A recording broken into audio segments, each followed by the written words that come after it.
Assalamualaikum warahmatullahi wabarakatuh. Salam sejahtera untuk kita semuanya. Om Swastiastu, Namo Buddhaya, salam kebajikan, salam.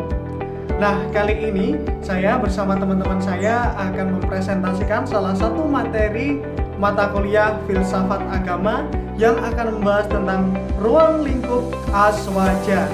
Nah, pada kesempatan kali ini kelompok pertama yang beranggotakan saya sendiri, adik Mas Joni. Setelah itu ada Festi Hartina, dan setelah itu ada Dewi Setianingsih. Nah, kami bertiga nanti akan membahas tentang ruang lingkup aswaja yang di dalamnya terdapat beberapa bidang-bidang yang perlu kita pelajari. Nah, sebelum kita menginjak pada pokok pembahasan diskusi kita pada hari ini, yakni tentang ruang lingkup aswaja, sebelumnya saya ingin berbicara mengenai Islam NU itu sendiri. Nah, berbicara mengenai Nahdlatul Ulama atau yang lebih kita kenal dengan Islam NU, Islam NU ini sendiri merupakan turunan buah pemikiran ulama-ulama terdahulu yang ada di seluruh Indonesia. Nah, NU ini sendiri berpegang teguh pada Ahlu Sunnah wal Jamaah atau aswaja itu sendiri. Aswaja hadir untuk memberikan pemahaman yang lurus sesuai dengan sumber Al-Quran, hadis, dan as-sunnah Nabi Muhammad SAW. Setelah kita tahu aswaja itu apa, mari kita untuk membahas ruang lingkup aswaja itu sendiri yang nantinya ada 3 bidang, yakni yang pertama ada akidah, yang kedua ada ibadah, dan yang ketiga ada akhlak. Baik, mari kita menginjak pada pokok pembahasan yang pertama, yakni akidah.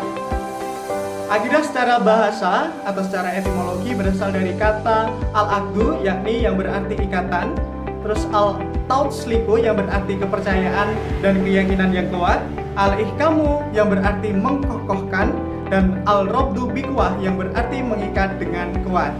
Tak hanya itu juga, akidah juga dijelaskan secara istilah, yakni berarti yaitu perkara yang wajib dibenarkan oleh hati dan jiwa menjadi tentram karenanya, sehingga menjadi suatu kenyataan yang teguh dan kokoh yang tidak dicampuri oleh keraguan. Jadi dapat disimpulkan bahwasanya akidah di sini adalah suatu ikatan kepercayaan atau keyakinan yang kokoh yang tidak dicampuri dengan keraguan atau tidak ragu sama sekali. Seperti itu. Nah, di dalam akidah itu sendiri juga mempelajari berbagai subbab. Misalnya nih, contoh sederhananya, kalau kalian lihat anak-anak madrasah atau madrasah sanawiyah yang setara dengan SMA yang ada di sekitar kita, salah satu mata pelajarannya adalah akidah dan akhlak, seperti itu. Nah, di dalam akidah ini ada beberapa subbab yang dipelajari, yakni yang pertama adalah ilahiyat. Apa itu ilahiyat? Ilahiyat yaitu pembahasan tentang segala sesuatu yang berhubungan dengan ilah, Tuhan atau Allah Subhanahu wa taala, yakni yang meliputi tentang perbuatan Allah Subhanahu wa taala, wujud, nama-nama dan sifat-sifat Allah itu sendiri. Selain ilahiyat, di dalam akidah juga mempelajari tentang nubuat. Apa itu nubuat? Nubuat merupakan pembahasan tentang segala sesuatu yang berhubungan dengan nabi dan rasul, termasuk pembicaraan mengenai kitab-kitab Allah Subhanahu wa taala, mukjizat, keramat, dan lain-lain yang berhubungan dengan hal-hal kenabian atau kerasulan, seperti itu. Selain ilahiyah dan nubuat, pada ruang lingkup akidah, di akidah juga mempelajari tentang ruhaniyat, yakni pembahasan tentang segala sesuatu yang berhubungan dengan alam metafisik seperti malaikat, jin, setan, iblis, atau roh-roh dan sebagainya, seperti itu. Dan selain ruhaniyat ada samiyat, yaitu pembahasan tentang segala sesuatu yang bisa diketahui lewat sama, yaitu dalil nakli berupa Al-Quran dan As-Sunnah, seperti alam barzah, akhirat, alam kubur, tanda-tanda kiamat, surga, neraka, dan sebagainya. Itulah tadi pokok-pokok dari ruang lingkup akidah itu sendiri. Di akidah itu mempelajari apa aja sih? Tadi ada 4, ilahiyat, nubuat, ruhaniyat, dan samiyat. Nah, selanjutnya selain akidah ada ibadah yang akan diterangkan oleh salah satu teman saya di kelompok ini, yakni Festi Hartina, yang akan membahas tentang ibadah. Ruang lingkup Ahlussunnah wal Jamaah yang selanjutnya adalah ibadah. Ibadah secara etimologi berasal dari bahasa, yaitu ibadah yang peribadatan yang artinya merendahkan diri sama Allah. Di dalam syarah, ibadah mempunyai banyak definisi, tetapi makna dan maksudnya satu. Definisi itu antara lain adalah ibadah yang taat kepada Allah dengan melaksanakan perintahnya melalui lisan dan lisannya. Ibadah adalah merendahkan diri kepada Allah Subhanahu wa Ta'ala, yaitu tingkatan tunduk yang paling tinggi disertai dengan rasa mahabbah atau kecintaan yang paling tinggi pula. Ibadah adalah sebutan yang mencakup seluruh apa yang dicintai dan diridhoi Allah Subhanahu wa Ta'ala, baik berupa ucapan atau perbuatan yang zahir maupun yang batin. Ini adalah definisi ibadah yang paling lengkap. Macam-macam ibadah dan keluasan cakupannya.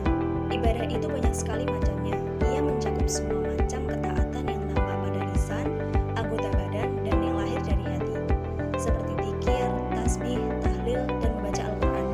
Lalu sholat, zakat, puasa, haji, jihad, amar ma'ruf nahi munkar.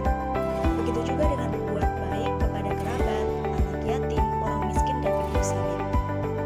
Begitu pula cinta kepada Allah dan Rasulnya, khusyatullah atau takut kepada Allah, inabah kembali kepadanya, ikhlas kepadanya, sabar terhadap hukumnya, ridho dengan qadhonya, tawakal, mengharap nikmatnya, dan takut akan siksa.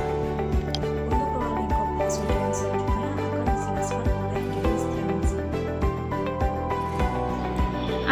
Akhlak dalam bahasa Arab berasal dari kata khuluq yang berarti tingkah laku, perangai, atau tarbiyat. Secara terminologi, akhlak adalah tingkah laku seseorang yang didorong oleh suatu keinginan secara mendalam untuk melakukan suatu perbuatan. Macam-macam akhlak menurut Islam. 1. Akhlakul karimah.